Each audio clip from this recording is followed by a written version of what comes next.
In 3.4, we're doing some geometry questions, mainly with triangles, rectangles, and the Pythagorean theorem. Most of the stuff is going to be with triangles. So, one thing that you need to remember is that the sum of the angles of the triangles is 180 degrees. So let's say you get a question where the second angle is 30 degrees larger than the smallest, and the third is 4 times the smallest. And we have to find what all 3 of them are. Okay? So we have no idea what the smallest one is. So that's going to be x plus. And the second one is 30 larger. So that means x plus 30. So we're going to add plus x plus 30. And then plus the third one is 4 times the smallest. So we just need to say 4x. Altogether, it equals 180.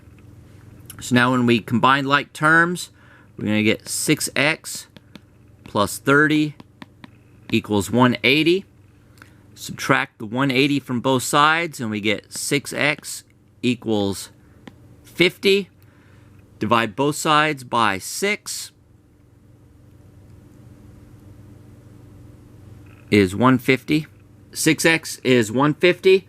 Divide both sides by 6, and we get that x is 25.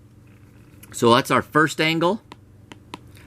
Our second angle is 25 plus 30, which equals 55.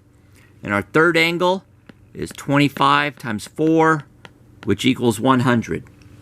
If we were to add these, 25 plus 55 equals 80, plus 100 equals 180. So we know we did that right. Next, let's say that we are given a triangle, and we're told that the perimeter equals 33.7. One side is 11.2, another side is 10.5, and we don't know what the third one is. So we're just going to solve for this. So we're going to say 11.2 plus 10.5 plus x equals 33.7. Combine like terms, and we get 21.7 plus x equals 33.7. Subtract the 21.7, and we get that x equals 12. So our third side is 12 inches long. Okay, and then the next is with the Pythagorean theorem, and what that is a squared plus b squared equals c squared. And it's always talking about a right triangle. A right triangle is one that has one 90-degree angle. The side opposite that is always c, and the others are a and b. It doesn't matter which one you put in there. So you're going to get questions like, it's going to give you 2 sides, and you need to find the third. So let's say that we're given this triangle. The hypotenuse, which is the c, is 17. One of the sides is 15. So we need to find what a is here. So we're going to say a squared plus 15 squared equals 17 squared. Now we need to square everything. So a squared plus 225 equals 289. Subtract the 225 from both sides. We get that a squared equals 64. Now we need to take the square root of both sides.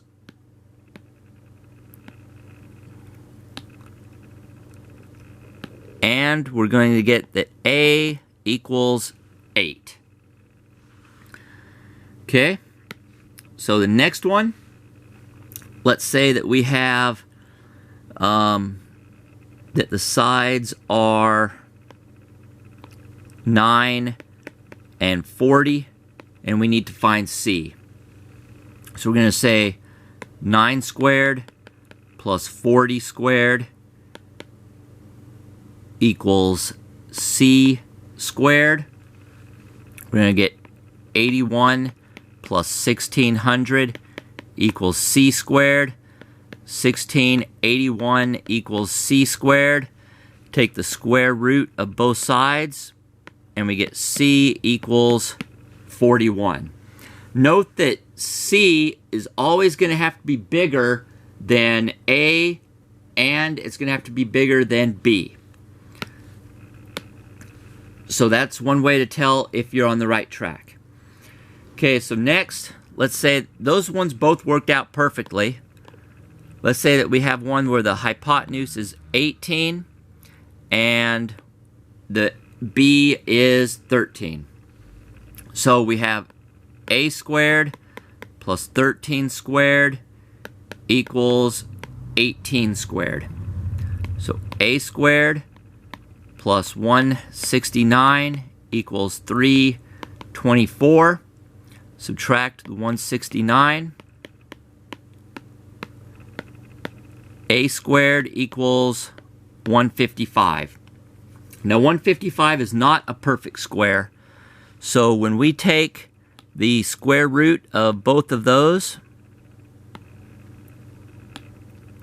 we can put as our answer that a equals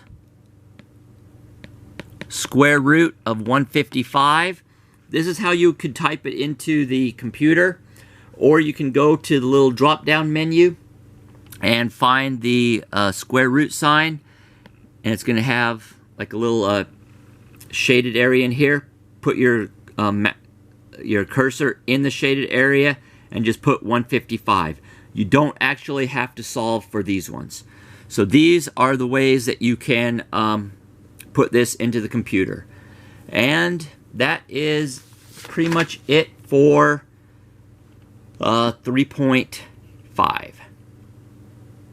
Or 3.4, sorry.